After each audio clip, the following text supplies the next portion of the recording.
Hey guys, welcome back. It's Josh with the Financial Advisor Car Guy. As we are getting close to the end of 2022, you start to see articles about 2023 models that are coming out or soon to come out, or what the market might look like and what things are going to do from a depreciation standpoint or from an appreciating standpoint about this time of the year. That's pretty normal. Well, earlier this year, Hagerty came out with their 2023, what they call their bull market list. Now, I work in investments. A bull market is things that you think are going to go up, and a bear market is when things are going to come back down. Well, this is the sixth year Hagerty has done this list. They started it back in 2018. And so they started it in 2017 for 18. So they had their 18, 19, 20, 21, 22, and now their 23 list. So the reason I bring this up is every year, I would say I kind of do one of these. I didn't even know that they did this. But I like to personally look at cars that I think are maybe undervalued, or cars that maybe have a potential to be at the bottom of the depreciation curve and might be plateaued, where you can buy one, get into it, enjoy it, and then sell it for what it's worth or what you paid for it. I've talked about this a ton on this channel. I've definitely probably exhausted that quite a bit. But I wanted to go through their list with you guys kind of quickly. I'm going to talk a little bit about, you can watch their video. It's almost 30 minutes long, but you just go to YouTube and type in Hagerty 2023 bull market list. And it's a great video. It's pretty well done. They talk a little bit about each of the cars, and then they had one motorcycle on the list. We're not going to talk about the bike. But some of these cars I thought were really funny, not because of any reason other than their rarity. They're just not common. You don't see these, and that might be why they think they're worth some money. So I'm going to just dive right in, and we're going to go through this. The very first car that they have on the list is the 1985 to 93 Saab 900 Turbo. Now, some of you guys know all about Saab. Others of you don't. Saab is not a very common car manufacturer. We don't see a lot of Saabs here in the States anyway. This was not a super attractive looking car, but the way I understand it was that this car was offered in a couple of different body styles, but it was the first car that was offered with a turbocharged engine. Let's see, I'm trying to remember how that worked. It wasn't, there had been turbocharged cars before, but they had some claim to fame. I wanted to see if this thing says it. And it doesn't. It doesn't. But anyway, there was some, and maybe it was because it was a mass-produced car, the higher volume. Maybe it was different just in the fact that it was the first widely produced turbocharged car. I can't remember what they say in the video. They're very specific. The next car, real quick, they tell you that depending upon a couple of things. So here it says the highs. It's got timeless looks. It's got capable front-wheel drive layout. The build quality is bulletproof. The mechanical side is practical, and the interior is timeless. So what that tells you is just that it's an old car. They say the lows, there's a dwindling parts supply, dwindling talent to service them because Saab is not a common auto manufacturer. And it's an orphan left over from a dead company, right? So if you have one that's got, matching numbers or is very original, you're probably sitting on kind of a gold mine. They break down the price range as a grade 1 quality car can sell for $29,800 down to a 4, which I don't know, 4 must mean fair, 14.6. So if you've got a Saab 900 Turbo from the late 80s, early 90s, it's potentially worth $14,000 or more. There you go. Next car, a 1991 to 1998 Suzuki Cappuccino. Now, I don't even know what a cappuccino is. I would put myself in the camp of an auto enthusiast, and I don't know that these cars were ever widely sold in the United States. What it is, it looks kind of like a Mazda Miata, but it's a Suzuki. It's a very short wheelbase, very small car, hardtop convertible.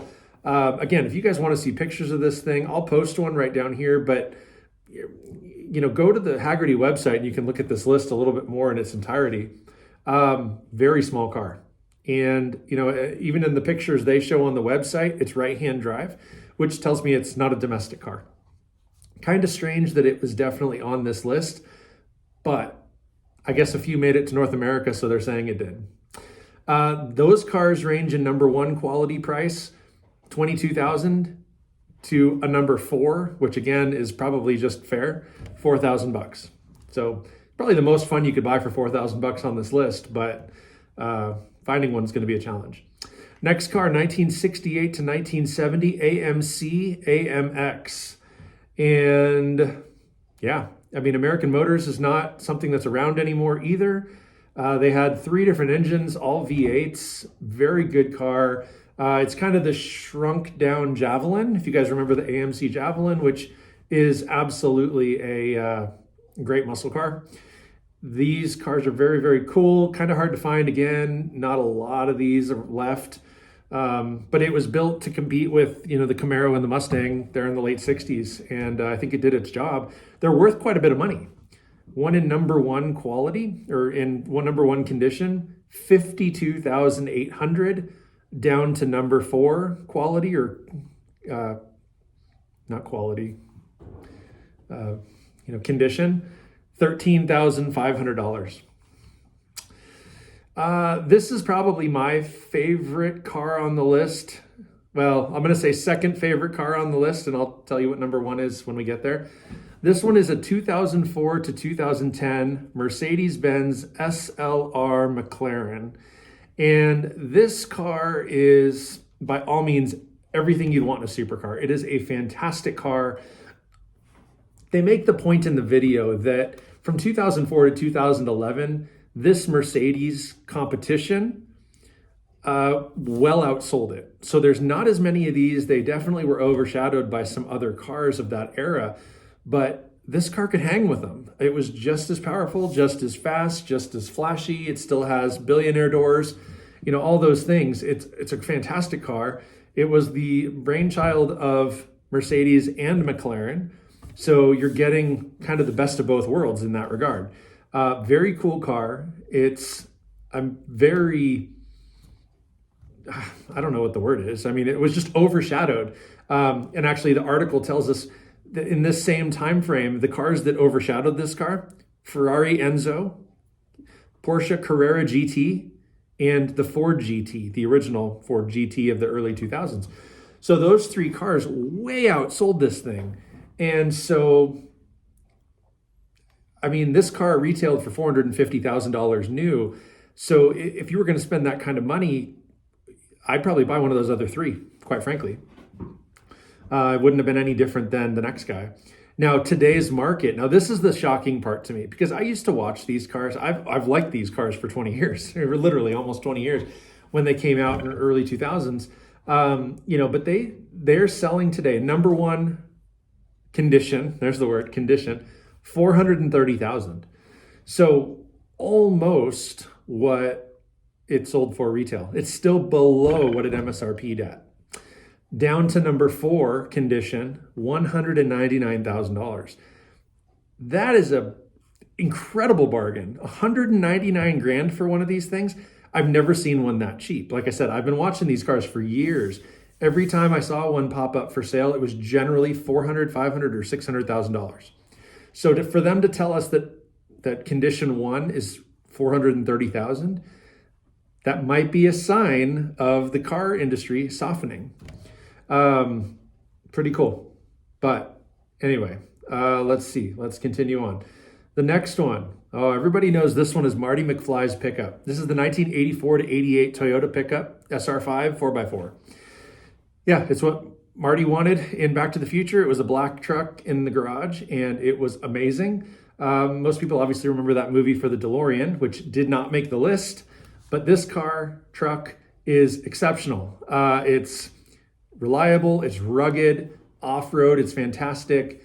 They were prone to a little bit of rust, but Beyond that, parts are cheap. They're easy to work on, but they're getting harder to find. And so the price range varies a whole bunch.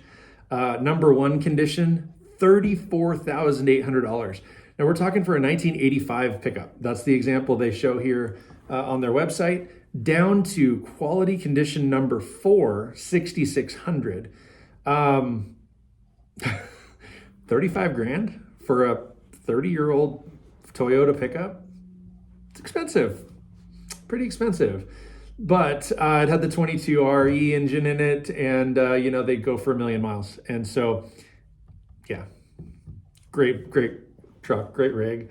But again, easy to modify, easy to work on. The next car on the list is the 2001 to 2010 Lamborghini Murcielago. Now, this was basically the predecessor to the Countach Diablo Murcielago. This ran the same time as the Lamborghini Gallardo, which was kind of the entry-level Lamborghini. This was always the bigger dog. With this one had the V12. You could get it with the gated manual. And they're very specific to say that the 01 to 10 Murcielago to get is the gated manual. It is a 6-speed manual gated connected to a V12. It's a beast of a car. Something like 600 horsepower, 6.2 liter V12, just ridiculous. Tons of power, super fast, great car. I'm gonna go ahead and scroll down to the pricing here. I think that they've got to be adjusted down for the market, because these cars were selling for over $1 million not that long ago. They didn't make that many. They didn't make that many manual gated cars. Most of them were automatics. Even with that V12, the automatic is a fantastic car, but the manual is the one to get. They're saying that in condition number 1, $382,000. So that's literally a third of what they were selling for a year or two ago. In number 4 condition, they can be had for as little as $191, which I'd be curious to know where they found those numbers, because again, I think all 3 of those are short.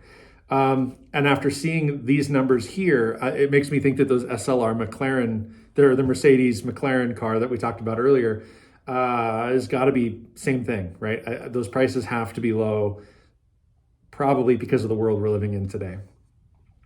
The next car is super attainable. It's a very fun little sports car that just about anybody can get in and drive and enjoy. It is the 2003 to 2008 Nissan 350Z. It's shocking to me that car is 20 years old. 2003, and we're going into 23. That car has aged exceptionally well. They don't look that old. They are very good looking cars. Lots of power. They're compact enough that you can take them anywhere. They're just really great. They're super versatile. Lots of power, almost 300 horsepower in that little thing. But it's a V6, so it's got some power for sure. You could get it supercharged, I believe, and a wide array of modifications. Right? These are heavily modified in a lot of cases, and yeah, they're pretty great cars. So let's see. Let me get down to the values here. It goes on talking about kind of some of the story, but here price range. Wow, number 1. $55,000. That's way more than it costs brand new. Now, I'm wondering if that's a variant of the 350Z. It couldn't be a stock one. I'm guessing it had to have been kind of a one-off special edition or something like that. Price number 4, $16,400. Now, I've seen these on Craigslist and Facebook Marketplace and those types of places in the $6,000 or $7,000 or $8,000 range. So for them to say condition 4 is worth $16,400, I'm guessing there's a bunch of money to be made on these, because I don't see them being that cheap. And actually, as I'm talking here, it does say that they're specifically looking at the 350Z Nismo edition. So, a base model is not going to be the same, but the Nismo edition is what I was saying, supercharged. Yeah. But the very last sentence here, it says, whether you choose a base 350 or the Nismo variant, it's hard to go wrong with one of these Zs. They're just good, solid cars. So again, for the money, seems like a bargain. Pretty cool. I'm going to skip right over the motorcycle. I will tell you it's a 36 to 47 Harley Davidson Knucklehead. Timeless looking bike, super cool. They're worth anywhere in price range number one, 140 grand, down to about 45,000 in price number four. But the next vehicle we're talking about here is a 1992 to 2006 AM General Hummer H1. Now, it does say, it gives the background with AM General starting sales back in 92, et cetera, et cetera. GM bought the rights, turned it into the Hummer from the Humvee, all those things. It had a base price back in the day of like $90,000 or $95,000. And they went up to 110, 115, 120,000 based on equipment, but they definitely were quite the presence. And they're still very cool today. Value-wise, price range number one in perfect condition, about $146,000, down to number four condition, $44,300. So all that to say, they're pretty much indestructible. They are superb off-road, and they're awesome. They're just very, very cool. Next car, 01 to 04 Chevy Corvette Z06. This is the C5 Corvette for those of you that like the generational anecdote there, but C5 Z06, very cool car, incredibly fast, 0 to 60 in 4 seconds, something like that. For a 20-year-old car, that's pretty amazing. But if you have one in price range number one, perfect condition, $49,300, down to condition number four, $13,600. Now, I would tell you that $13,600 is a ridiculously low price for the high performance power of the Z06. In fact, I'd tell you that most C5s, right, entry level C5 Corvettes are still selling between 10 and 15,000. So if you have an opportunity to buy a Z06 for 13, you probably should do it, because I don't think, kind of like those other cars, I think this is a little bit low. Next car, and maybe the last one. It is the last one. My favorite, 2008 to 2015 Audi R8. Now, pretty cool. They're talking about this car as a manual. So mine is an automatic. They are talking about the car that they are using in this article is the V10. Mine is the V8. But what they're saying is either the V8 or the V10, both fantastic. You get Italian performance with a German accent, they say. It's beautiful. It's got balanced handling. It's got, it checks all the boxes of a supercar. But what it does say, the lows are a controversial profile. Controversial, what? I don't know what that means. I don't know why that would be controversial. The way it looks is not controversial to me. I think it looks beautiful. The profile is lovely. But it does, I would agree with the next point, it does say there's poor rear visibility. It's a little bit hard to see out the back. It really is. I mean, the rear view mirror is positioned in such a way you can see straight behind you.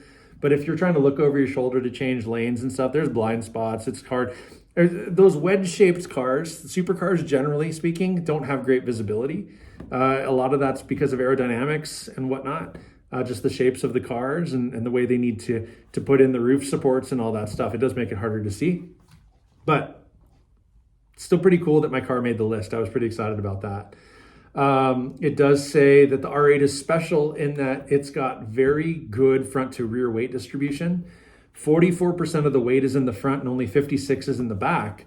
So it's very close to 50-50, which for a mid-engine supercar is what you'd want to try to achieve. It does say that what's cool is because even though it's all-wheel drive, they were able to engineer the car to avoid the inherent understeer that's typically associated with all-wheel drive cars. So, I mean, very cool. Never more than 35% of the power goes to the front tires. So even in all-wheel drive, 35% of the power is going to the front and the other 65% is in the back. So you're always going to have, and I think that's how they were able to, they split the torque a little bit. And I think that's how they were able to fix the understeer environment that's associated with these all-wheel drive supercars. So very cool. They remind us that it is definitely the distant cousin of the Lamborghini Gallardo that we discussed earlier. That was the kind of the baby Lambo, and that's the article. So I would encourage you guys to, open your Google window and search 2023 bull market, Hagerty bull market, or however you want to find it.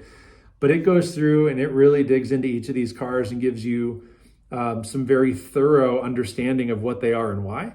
And the pictures are cool. Some of these cars you don't see every day, like the Saab. I can't tell you the last time I was driving down the road and saw a Saab. It's been a long, long time. All the way down through the list. I mean, these are great vehicles. My favorites are going to be the Mercedes McLaren, the SLR. The Lamborghini Murcielago is fantastic. Obviously, the R8 is one that's near and dear to my heart.